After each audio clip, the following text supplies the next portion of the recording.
El ministerio Conéctate a Jesús tiene el agrado de presentar la serie Feliz para Siempre, 21 de mayo, en su quinto segmento, Lección de Escuela Sabática para Nuevos Creyentes. Soy su hermano en Cristo, José Moreno, y estamos aquí justamente para estudiar con ustedes la lección de hoy de la Escuela Sabática para Nuevos Creyentes. Vamos a orar. Nuestro Dios que estás en el cielo, gracias le damos por permitirnos estudiar la lección de Escuela Sabática para Nuevos Creyentes. Oramos, buen Dios, pidiendo su dirección para que los nuevos creyentes puedan, oh Padre Santo, construir la base sobre la cual construir el edificio de su fe. Por Jesús. Amén.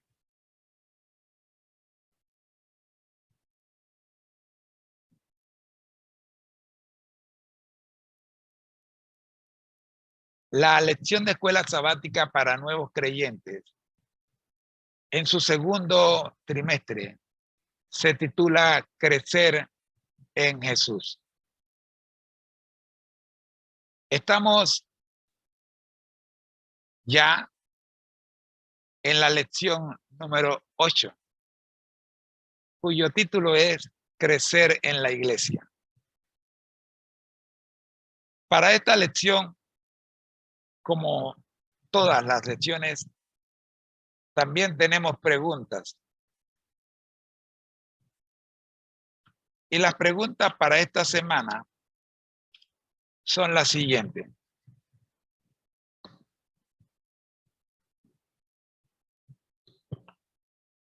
¿Qué lugar ocupa la iglesia en mi vida?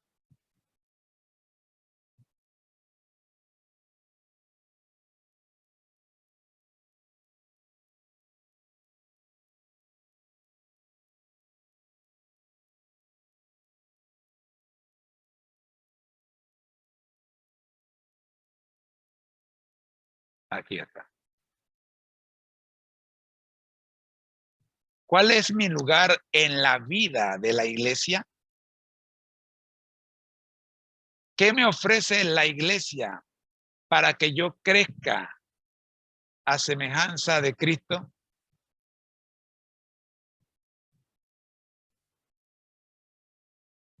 El día de ayer leímos, para ayudarnos a responder estas tres preguntas, leímos el libro escrito por el pastor Vladimir Polanco, como él nos ve, una mirada al lado humano de la iglesia.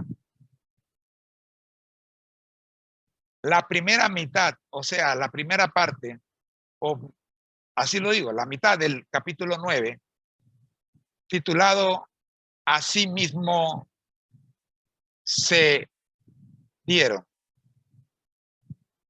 Y utilizamos 2 de Corintios 9, 8-9, de la nueva versión internacional, que dice: ya conocen la gracia de nuestro Señor Jesucristo, que aunque era rico, por causa de ustedes se hizo pobre, para que mediante su pobreza ustedes llegaran a ser ricos.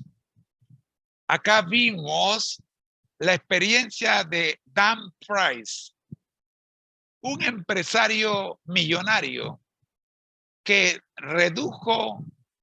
se redujo su salario en un 90% para distribuirlo entre todos sus empleados, que los mismos saltaran de $40,000 anuales a $70,000 anuales, lo cual provocó, entre algunas cosas, que dos ejecutivos decidieran renunciar al darse cuenta de que el salario de muchos de los empleados iba a ser duplicado, mientras que el de ellos permanecería igual.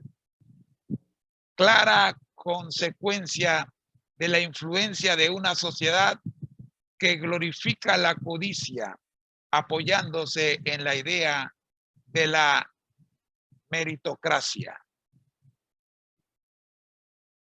Entre otras cosas que produjo este cambio en la actitud del dueño de esta empresa, fue que el número de empleados de la empresa se duplicó en 5 años. Las transacciones que procesa la compañía han pasado de 3.800 millones anuales a, escuche bien, 10.200 millones. ¿Aló? Otra, más del 10% de los empleados ha podido comprarse una casa, que no es nada fácil en Estados Unidos. El 70% de los empleados ha pagado sus deudas, que no es nada fácil en Estados Unidos, sobre todo en Seattle, donde está esta empresa. También hablamos de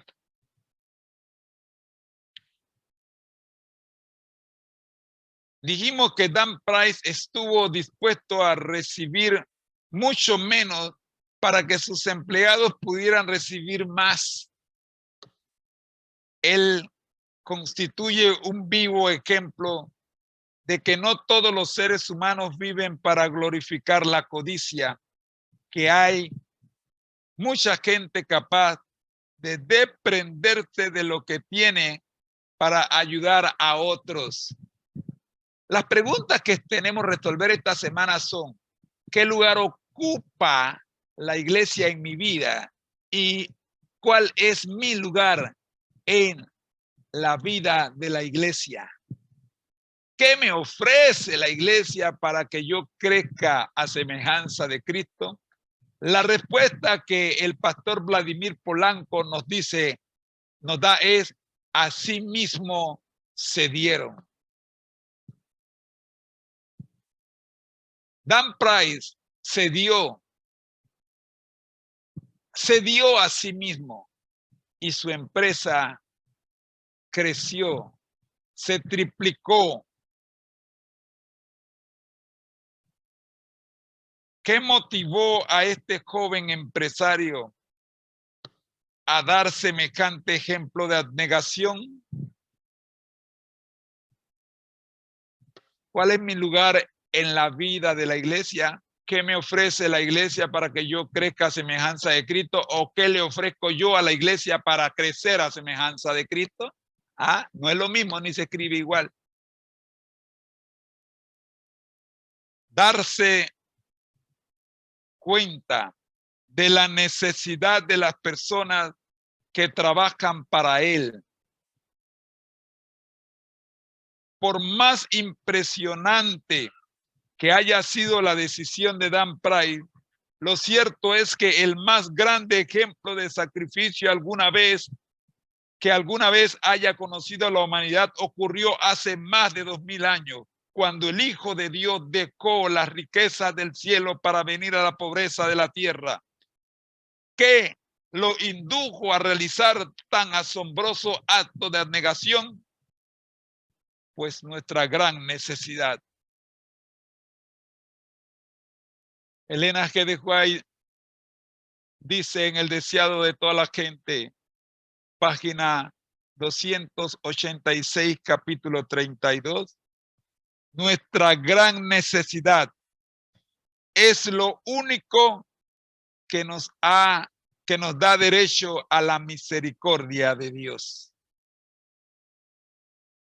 El día de ayer reflexionamos en cuanto a la gracia de Dios. Y dijimos que Jesús no se despojó de una porción de salario en calidad de diezmo y ofrenda. No se despojó de un trabajo que le impedía guardar el sábado. No se despojó de un pedazo de tierra para que se construya un templo. Se despojó de su dignidad con Dios y se despojó de su igualdad, repito, de su igualdad con Dios y tomó la forma de siervo. Filipenses 2, 6 y 7. Dejó la santidad del cielo y vino para hacerse pecado.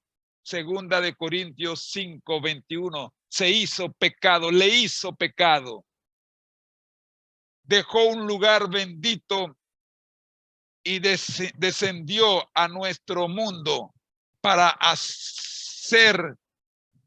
hacerse maldición por nosotros. Gálatas 3:13.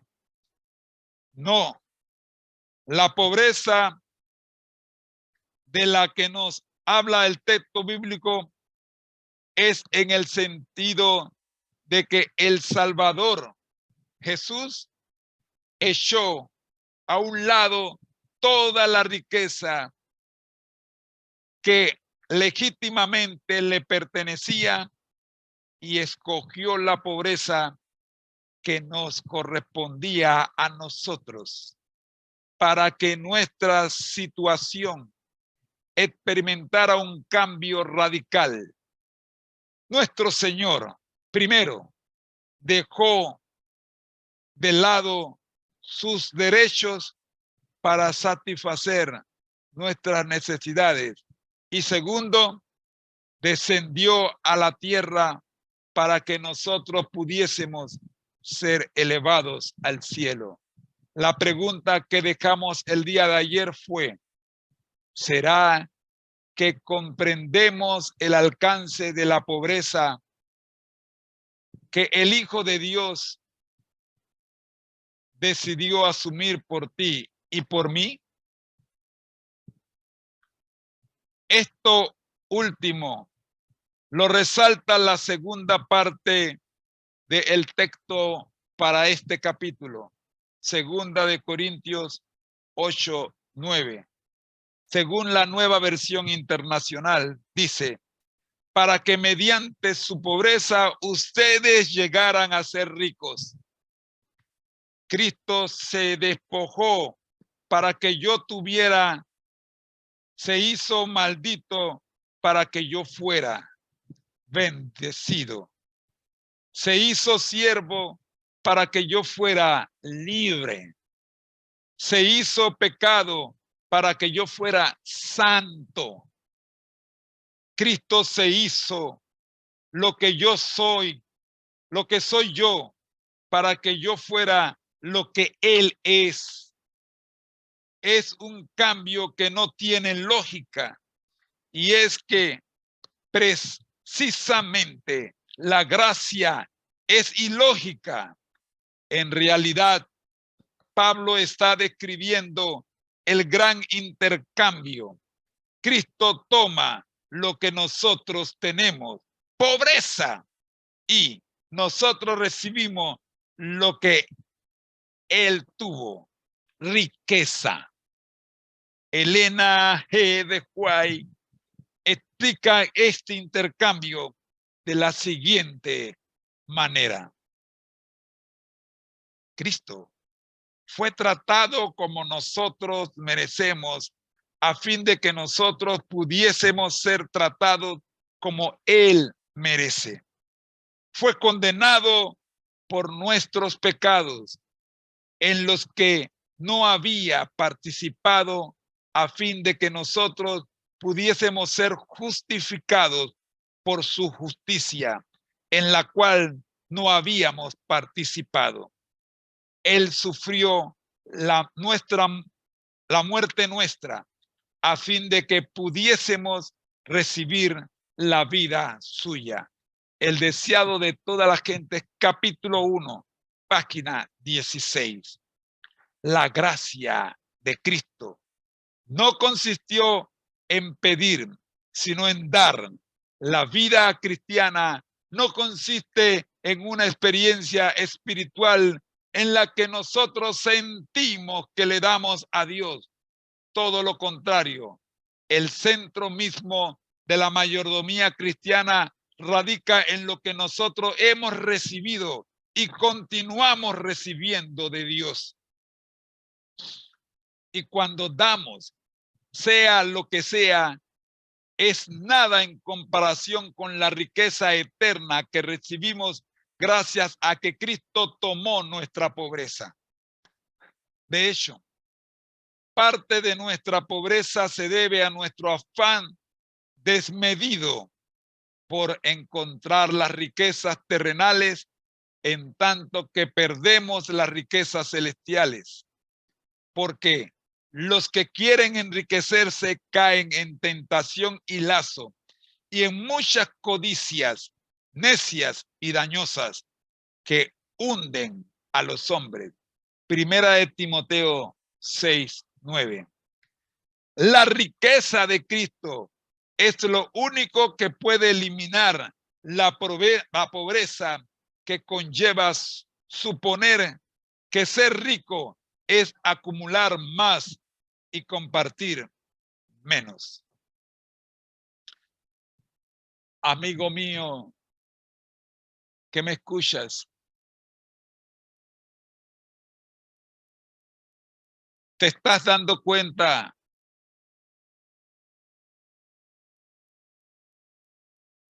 en qué consiste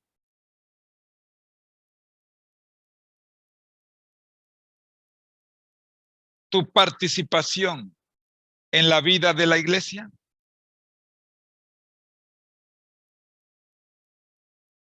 La ofrenda, perdón, uno de los medios que Dios tiene para quitar nuestra pobreza y dotarnos con las riquezas imperecederas es mostrar el mismo espíritu de Cristo cuando se trata de apoyar la causa de Dios en esta tierra. Y de eso Pablo nos dice mucho en 2 de Corintios 8:9. Ahora vamos a echar un vistazo a uno de los episodios más significativos y poco conocidos del ministerio de Pablo, su colecta para la iglesia de Jerusalén.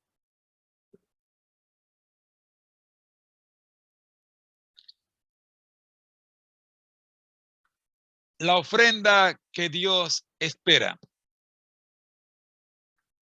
La mayoría de nosotros hemos conocido a Pablo como el escritor de muchas de las cartas del Nuevo Testamento y como el gran embajador de Cristo que llevó el mensaje de la gracia a todo el mundo. Colosenses 1:6. Sin embargo, hubo una tarea a la que Pablo le dedicó gran parte de su ministerio y que es mencionada en las principales cartas, pero que ha sido soslayada, por la mayoría de nosotros. Recoger la ofrenda para la iglesia de Jerusalén. ¿Has oído hablar de esa ofrenda? Déjame contarte un poco sobre ella. Quizá la más antigua referencia a esta labor paulina la encontramos en 1 de Corintios 16. Pablo declara: en cuanto a la ofrenda para los santos, hagan ustedes también como instruí a las iglesias de Galacia, que el primer día de la semana, cada uno de ustedes aparte y guarde según haya prosperado. Cuando yo llegue, enviaré con cartas a quienes ustedes hayan designado para que lleven su contribución a Jerusalén. Versículos 1-3. En ese momento, no estaba en los planes de Pablo viajar a Jerusalén. En Romanos 15, Pablo menciona que las iglesias de Acaya también se habían unido a la ofrenda. Así que los creyentes de Tesalónica y de Filipos apoyaron esa iniciativa. En 2 de Corintios, Pablo dedicó 2 capítulos completos al tema, capítulos 8 y 9. Y ya vemos que Pablo está haciendo planes para él mismo presentar la ofrenda en Jerusalén. En Romanos 15, versículos 25 al 28, ya vemos que el apóstol va en camino a Jerusalén para llevar la ofrenda. Hay varios elementos de esta ofrenda recogida por Pablo que nos vendría bien repasar. En primer lugar, la ofrenda es según cada uno haya prosperado. 1 de Corintios 16, 1 y 2. Evidentemente, aquí tenemos una referencia a Deuteronomio 16:10, donde Moisés dice que hay que presentar las ofrendas según lo abundantes que hayan sido las bendiciones de Jehová tu Dios. En 2 de Corintios, Pablo nos dirá que hemos de dar conforme a nuestras fuerzas. 2 de Corintios 8:3. Mientras que el diezmo es una cantidad fija, las ofrendas no lo son. Las ofrendas aceptadas por Dios están directamente relacionadas con la prosperidad, que Él nos haya dado.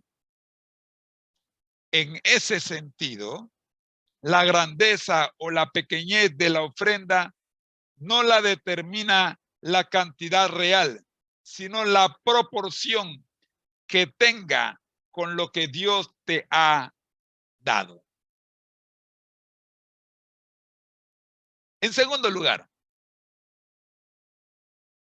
y muy relacionado con lo anterior, la ofrenda debe ser generosa. Los corintios, de su profunda pobreza, abundaron en riquezas de que su generosidad.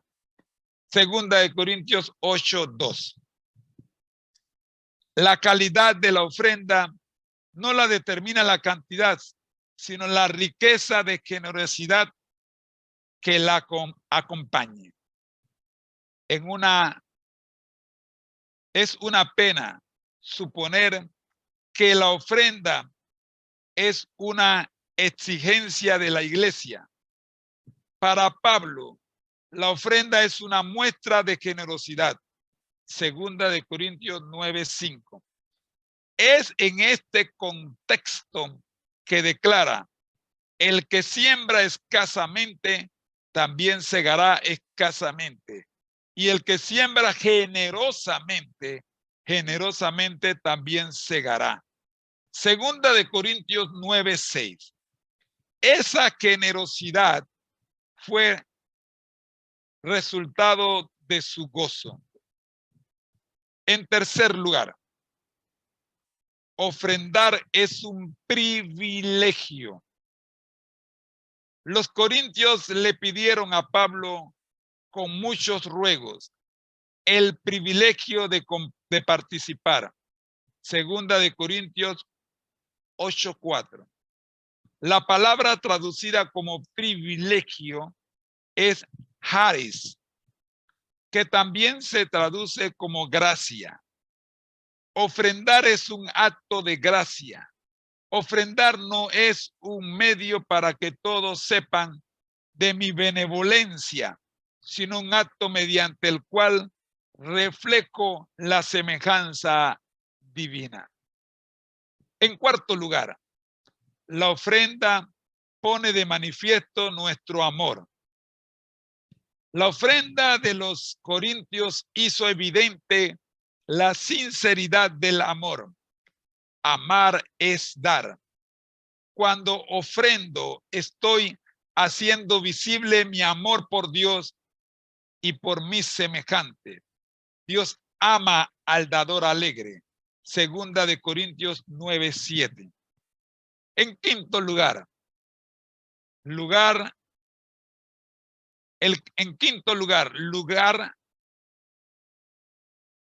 la ofrenda debe glorificar a Dios.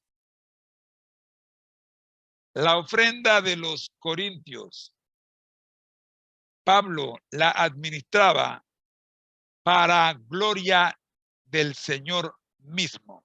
Segunda de Corintios 8:19. Aunque la ofrenda es una manifestación material, tangible y medible, bajo ninguna circunstancia deberíamos reducirla a simple dinero. Para Pablo, la ofrenda no es una obra de caridad, ni un impuesto para ayudar a los pobres, sino una bendición, un servicio, un medio de comunión y, más importante aún, una expresión de gracia. Y es que la gracia de Cristo en el alma desarrolla atributos del carácter que son opuestos al egoísmo, atributos que han de refinar, ennoblecer y enriquecer la vida. La matutina, la maravillosa gracia de Dios, página 337. Solo la gracia puede erradicar de nosotros las amargas raíces de egoísmo. Hasta aquí, mis queridos hermanos.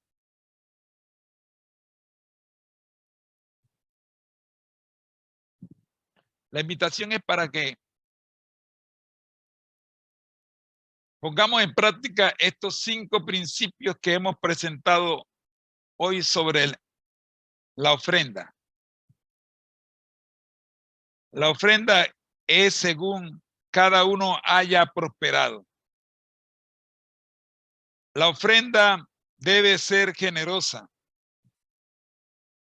La ofrendar es un privilegio, es por gracia. La ofrenda pone de manifiesto nuestro amor. Y la ofrenda debe glorificar a Dios ante todo. El versículo para esta lección de esta semana, lección número 8, se encuentra en Efesios 4:15-16. Dice así: sino que siguiendo la verdad en amor, crezcamos en todo en aquel que es la cabeza, esto es Cristo, de quien todo el cuerpo bien concertado y unido entre sí por todas las coyunturas que se ayudan mutuamente, según la actividad propia de cada miembro, recibe su crecimiento para ir edificándose en amor. Cuando usted coloca su ofrenda en el platillo,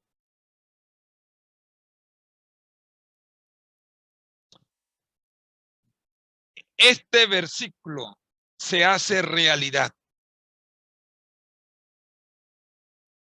El versículo dice: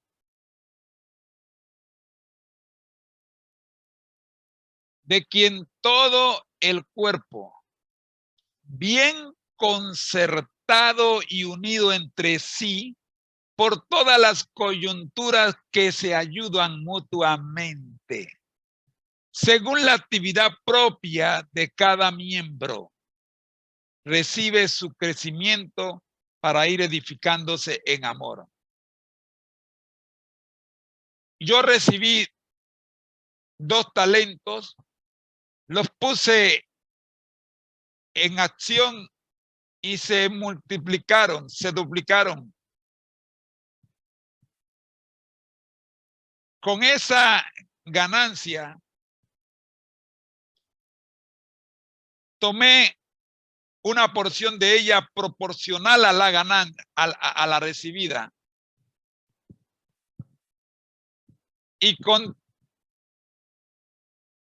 ese aporte a la obra de Dios,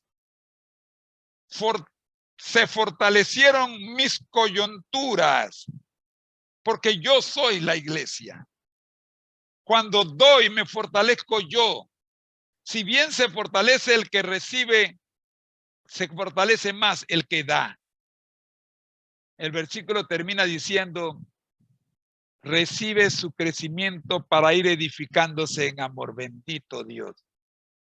Yo soy el más grande beneficiado cuando ofrendo. El concepto clave de esta semana es iglesia. Amigo, yo no sé si me estoy explicando. No que la iglesia necesita de ti. No que la iglesia necesite de mí. Mire, la iglesia va a triunfar con o sin mí. Soy yo el beneficiado, el más grande beneficiado. Cuando participo con mis, otorgando mi ofrenda, mi corazón. Cuando ofrendo mi corazón a Dios, el que más se beneficia soy yo. Y cuando la iglesia triunfe, hoy milita, pero cuando la iglesia triunfe, si yo he militado con ella, triunfaré con ella. En el nombre de Jesús.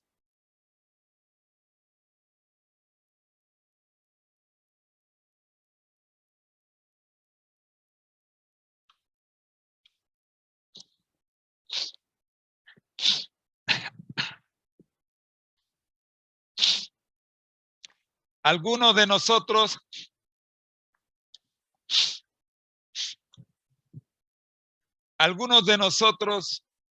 buscamos la solidaridad espiritual, o sea, caminar en medio de la naturaleza, asistir a retiros espirituales, leer libros inspirados, escuchar música.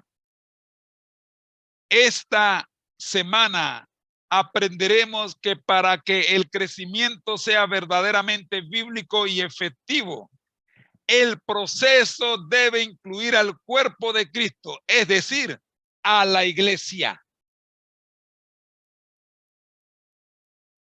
Yo no me quiero inspirar porque, como ya ustedes saben, la pasión conduce a la pérdida de la razón. En ocasiones nos apasionamos y perdemos el equilibrio de lo que queremos enseñar por causa de la pasión. Por eso ustedes ven, un consejo que le doy a los predicadores, que la mayoría de las veces que vayamos a presentar un tema, llevemos un bosquejo, porque cuando nos emocionamos, nos apasionamos con este asunto, podemos perder el hilo de lo que queremos decir y terminar diciendo lo que no queríamos decir. Por ello, mis queridos hermanos, ustedes siempre deben tener un bosquejo en su mano, bajar la vista de vez en cuando a ese bosquejo para mantenerse en la línea que el Señor les pidió a la hora de preparar el material. Hemos dicho, algunos de nosotros, y quiero que esto quede claro, a los 69, 65 jóvenes conectados, quiero que esto les quede claro.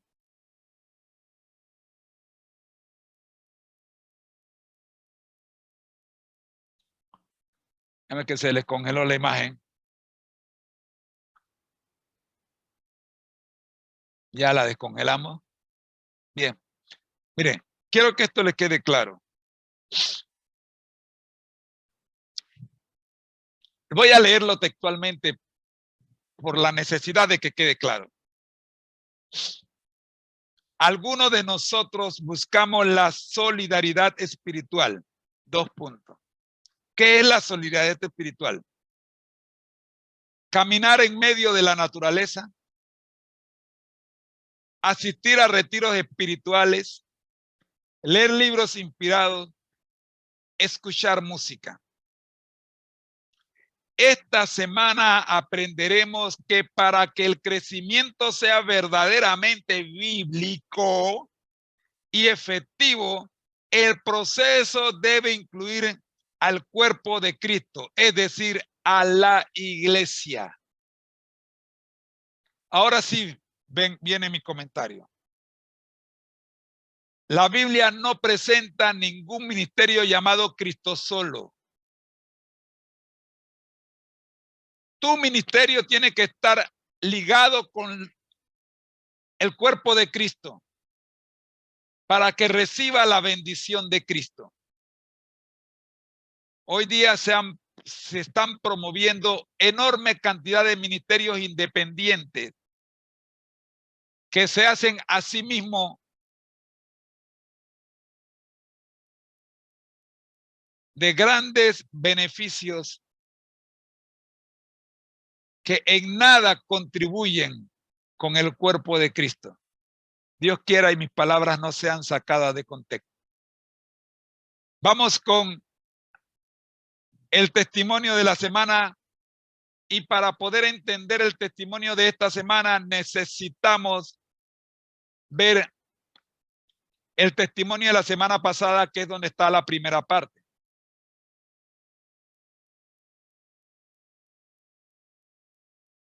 Bien, ya el reloj nos está marcando que sí, estamos al corriente. Gracias.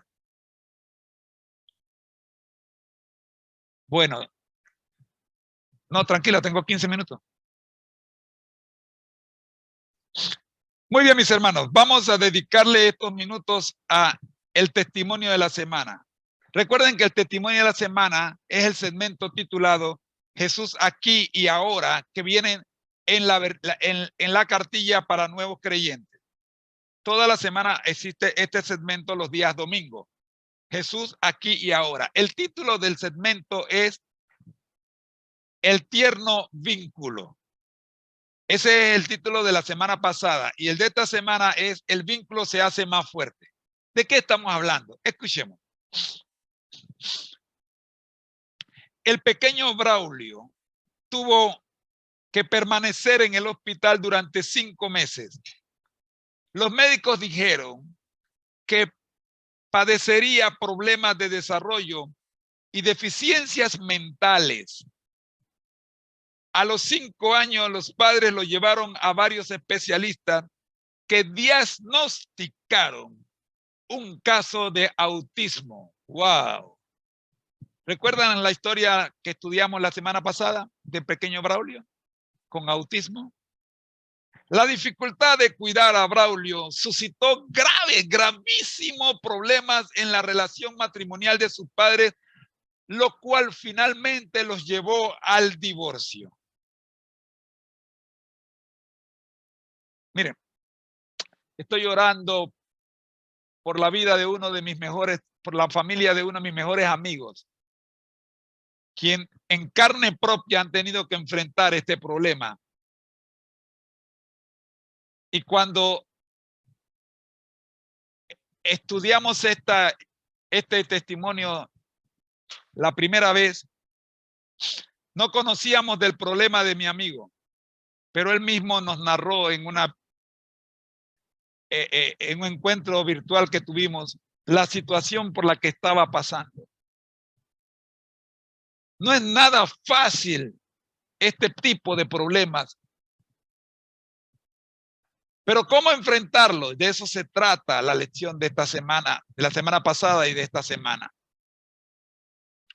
Cristina, que es la esposa y madre de Braulio, tuvo que conseguir un trabajo a la vez que debía cuidar de un niño con necesidades especiales. O sea, que el esposo de Cristina la abandonó, no teniendo ella trabajo y con un niño con autismo. La situación se hizo cada vez más grave. Ella dejó de asistir a la iglesia.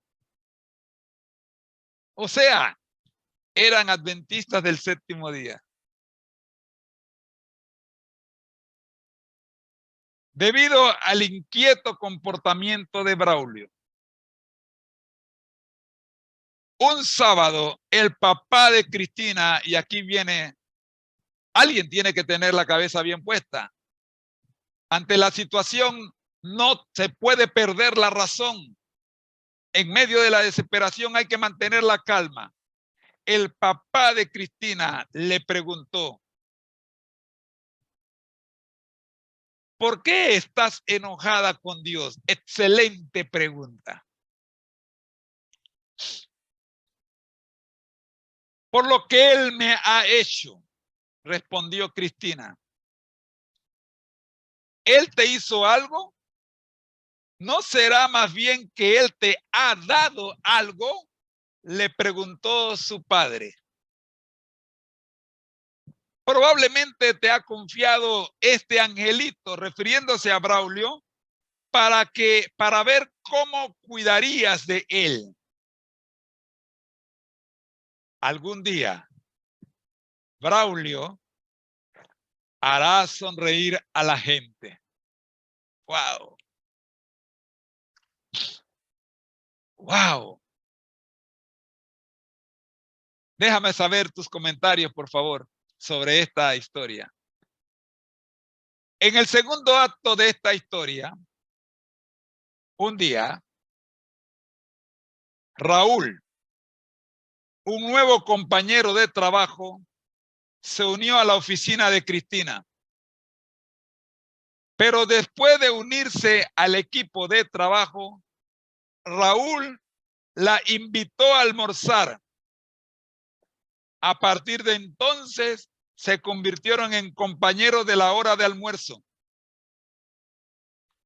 Después de un año de almorzar juntos, Raúl dijo que quería conocer a Braulio y llevarlo a él y a su mamá a comer pizza.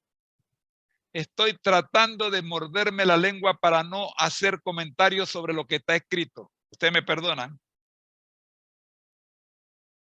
Un año. Es interesante. Es verdaderamente interesante la relación entre Raúl, el nuevo compañero de Cristina, y Cristina. Por un año estuvieron almorzando juntos, solo almorzando, hasta que Raúl encontró fuerza para pedirle a Cristina que le permitiera relacionarse con su hijo, que era especial, sufría de autismo.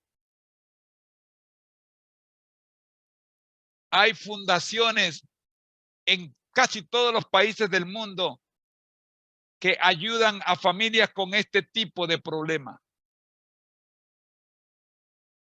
Raúl hace la invitación. El relato sigue diciendo que los almuerzos y las salidas continuaron, escuche bien, por unos 3 años.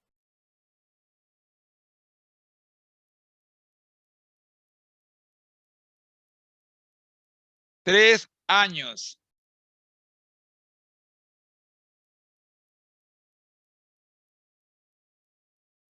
Raúl no pertenecía a ninguna iglesia. Aquí viene otra característica. Ni practicaba religión alguna. Únicamente creía que Dios está en todas partes y que Él nos guía en todo lo que hacemos. Desde niño aprendió que Dios no nos concede todo lo que pedimos, sino que más bien nos da lo que necesitamos. ¿Recuerda la pregunta del padre de Cristina? ¿Él te hizo algo? ¿No será más bien que Él te ha dado algo? Entonces, ¿por qué estás enojada con Dios? El relato sigue diciendo, continúa diciendo, el vínculo se hace más fuerte. Después de haber sido compañeros de almuerzo en su trabajo durante 3 años, Cristina y Raúl se enamoraron y decidieron casarse. 3 años almorzando juntos. ¿Qué otra cosa podía ocurrir? Comiendo pizza con Braulio en los fines de semana. ¿Qué otra cosa podía ocurrir? El vínculo se fortaleció. Poco después tuvieron un hijo autista. Ya no solo era Braulio, ahora tenían uno más también. Raúl comenzó a buscar información acerca del autismo. Luego tomó parte activa en algunas organizaciones relacionadas con el autismo y llegó a ser presidente de una de ellas. Unos pocos años después de contraer matrimonio con Raúl, Cristina reconoció que algo faltaba en su hogar. Nos falta la presencia de Dios. Gina, una compañera de trabajo, invitó a Cristina a la iglesia sin saber que ella una vez asistía a la iglesia adventista. Al darse cuenta de la necesidad especial del hijo de Cristina, Gina hizo los arreglos a fin de preparar una clase especial para él. Gina le contó a Cristina acerca de los preparativos hechos para recibir al niño y aprovechó para también invitar a Raúl. La iglesia lo recibió con los brazos abiertos. El amor es el hilo que mantiene unidas las páginas de este relato. Aunque en el pasado dicho hilo por momentos se quebró, el vínculo es en la actualidad cada vez más fuerte y está siendo reforzado por muchas otras hebras. Mis queridos hermanos, la historia comienza hablándonos de el pequeño Braulio. Tuvo que permanecer en el hospital durante 5 meses. Los médicos dijeron que parecería problemas de desarrollo y deficiencias mentales, pero termina diciéndonos que ahora Braulio y su hermanito, los dos con problemas de autismo, ahora tenían un padre, Raúl, que era el presidente de la fundación para atender niños con problemas de autismo. Hay esperanza. Y como dijo el papá de Cristina, un día Braulio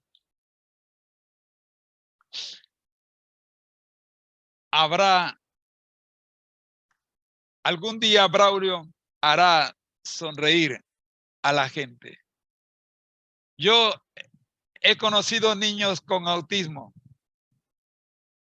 y ver su sonrisa realmente es impresionante.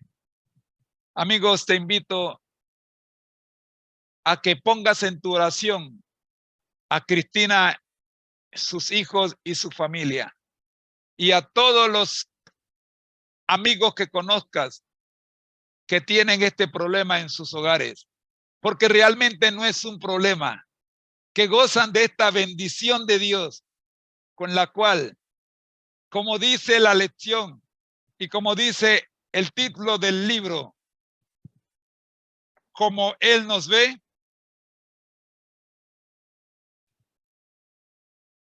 en su capítulo 9, asimismo se dieron.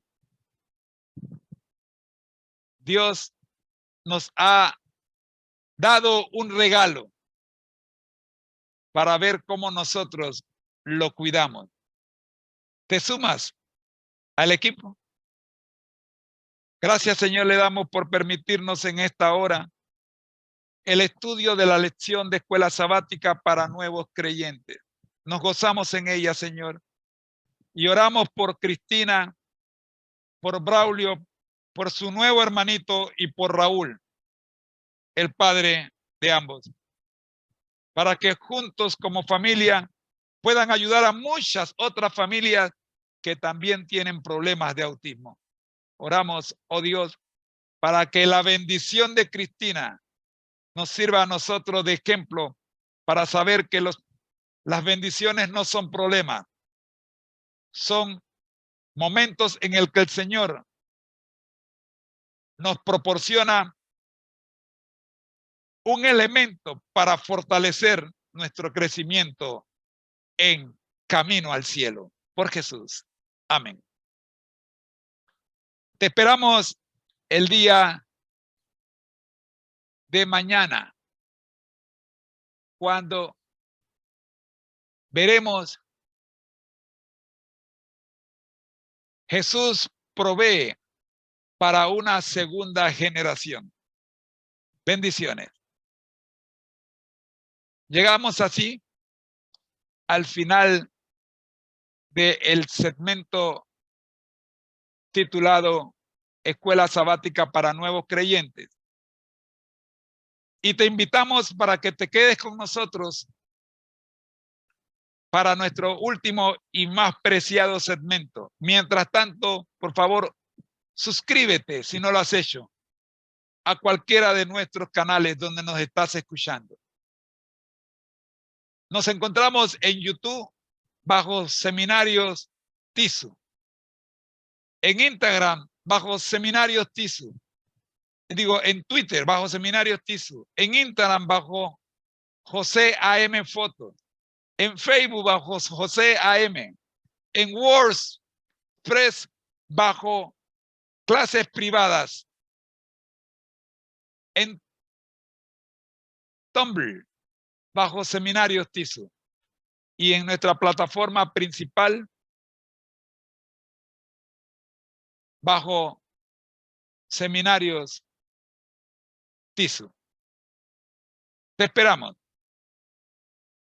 Regresamos en unos segundos con nuestro último segmento, la escuela sabática regular. Bendiciones.